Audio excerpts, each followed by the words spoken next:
are being targeted because we say systematically. Right now, there's about 70 Baha'is in prison, and 2/3 of the Baha'i are women. And even like 2 years ago, there was two prominent Baha'i women, Mavash Sebat and Farida Kalmabadi. They were each given 10-year prison sentence, a second 10-year prison sentence.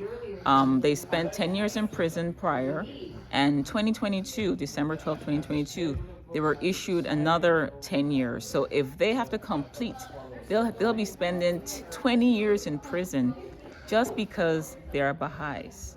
And what country are they in prison at now? In Iran. Iran. What I just discussed are the Baha'i women in Iran who are being persecuted. Last year, a lot of young Baha'i women were being targeted in their 20s and 30s. About 10 women from Isfahan were arrested. Another group of women were given 83 combined years of imprisonment just because they're Baha'is.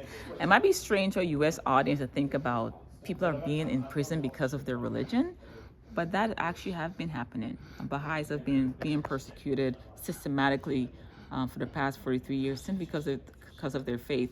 And even this year, April 1st, the Human Rights Watch came up with a report that says, or based on their conclusion, what the Baha'is have been experiencing amongst the crime against humanity, because it's been systematic. They're denied access to higher education.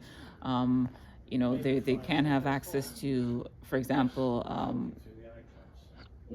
certain jobs. They can't have access to just basic things that you would think that someone in society should have access And nobody to. seems to know his story. I mean, is it just swept under the table? Or just like, well, It has been media coverage, but if you're not looking for it, you're not going to find it. I know that every year there's been congressional reports, congressional resolutions passed every year that condemn the persecution and seek sanctions for those individuals who are responsible for the persecution of the Baha'i community. So